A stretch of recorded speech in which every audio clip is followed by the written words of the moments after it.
This happened when I was roughly 9 to 10 years old. My brother Luke was 2 years younger than me, so he would have been about 7.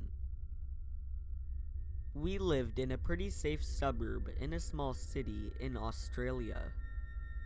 Most often in the summer, us kids would be out after dark, playing Spotlight and other nighttime games with our neighborhood friends. We lived in a street where most people knew each other and would look out for the kids in the street. One particular time, during the summer, after dinner, my brother and I went back outside to play. School holidays meant we didn't have to come back inside until about 8 p.m. Because none of our friends would come out to play, we decided to take the dog out for a walk to the park. This park was about a 10-minute walk from our house. To get to the park, you could either walk by the pathway, which went behind houses on neighboring streets. You then went through an underpass, which had a main road on top.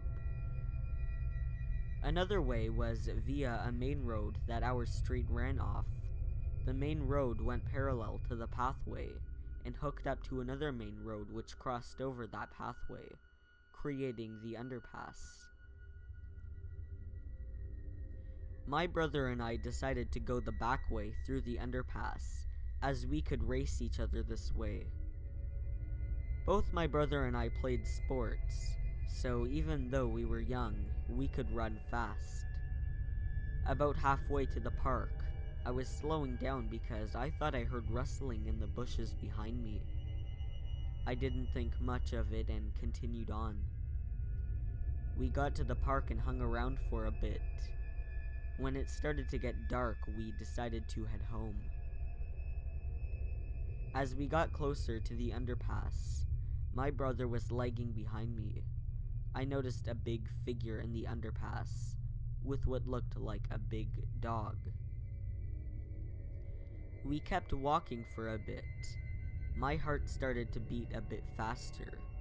My brother hadn't noticed at this point. My dog started to get anxious. My brother looked up at this point and kind of looked at me. We kept going, but a lot slower this time.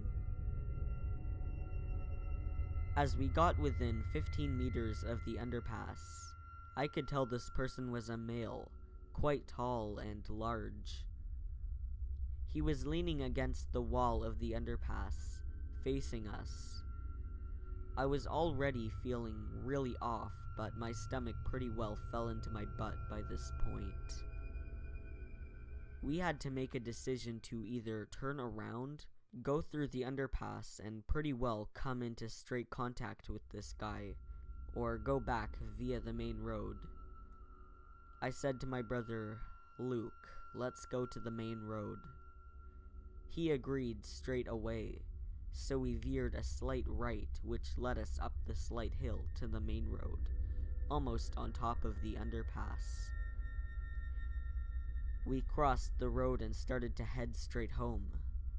We both immediately felt a lot safer. We hadn't gone far when I started to feel funny again. I looked around, and back in the distance, this guy was running towards us. I freaked out. I called to my brother to look behind him, and he just turned to me and said, "Let's run."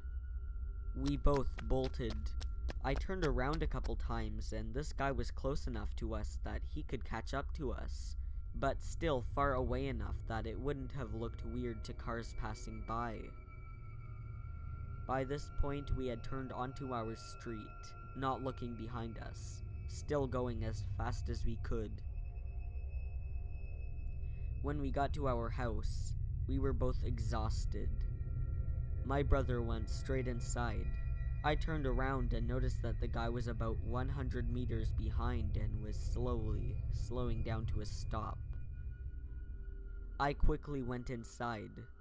We never saw this person again, that I know of, but from then on, we were a lot more hesitant to go out late.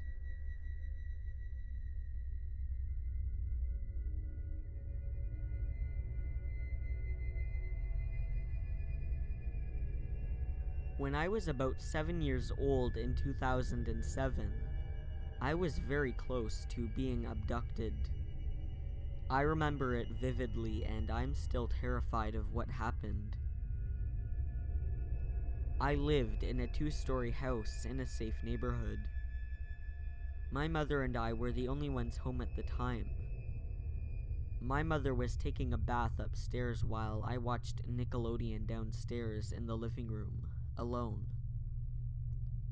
The way my house is set up is that anyone can see the living room through the front door, even if the door is shut. I remember hearing a knock on the door, and I couldn't ignore it since whoever it was at the door could see me and knew that someone was home.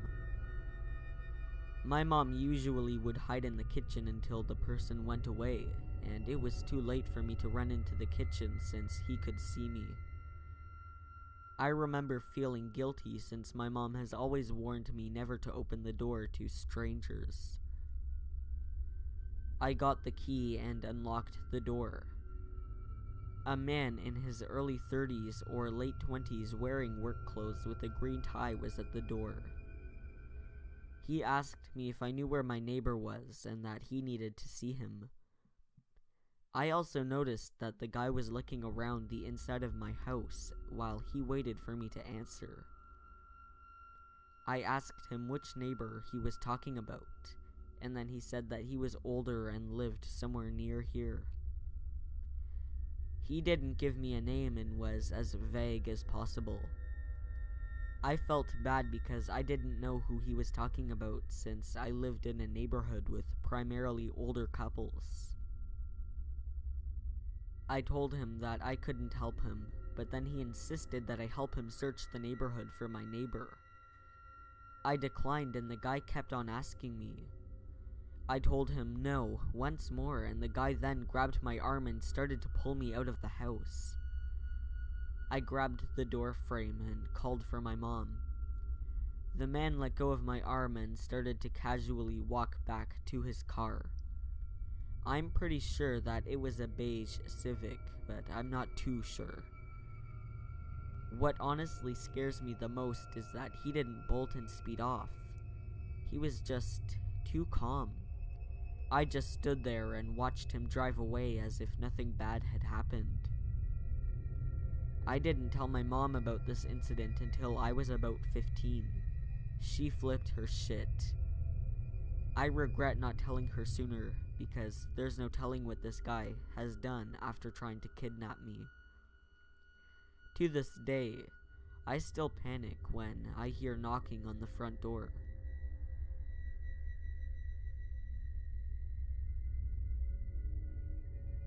This happened to me in Europe when I was still a student, about 11 years ago, this time in France.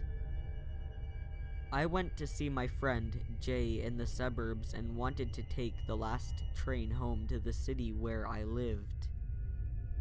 It was past 11 o'clock p.m., but I do not remember the exact time. He dropped me off in front of the station in his green estate car and left. Nothing unusual. On the platform, I was told by a couple of teenagers that the trains had been cancelled due to a suicide on the line. This was confirmed by the announcement screen on the platform. The station was unmanned at the time of the night. Being a student, a taxi was out of the question, so I called Jay and asked him to come back and drive me home. He said he would be only a few minutes as he was only around the corner. A few minutes pass and a green estate car arrives and parks in front of the station. I do not hesitate. I open the passenger door and climb in. And I am puzzled. Why does Jay have little plastic bags filled with leaves on the dashboard? They weren't there earlier. Why does he have a machete stuck between the passenger seat and his seat? I look up at him to ask these questions, and why is this guy not my friend, and why is he staring at me like that? I snap out of it. I think I have the wrong car. He says, I think you do. I say, my friend is just around the corner. He's coming to pick me up. You have the same car. He locks the doors. Thankfully, Jay arrives at that point, passes us, parks the car, and gets out. Jay is big. He does boxing, and the guy next to me sees him. The doors click open. I bolt out of the car, run to Jay, shout at him to get in his car and drive. He doesn't ask questions and we drive off. Once I calmed down, he told me he got out of his car because he could see a bunch of youngsters approaching the exit of the station and they had baseball bats. He was wondering if I was in any kind of trouble. Jay thinks the guy locked me in the car to protect me from the young guys. I am not that sure myself. I'm glad he came back when he did, so I never had to find out.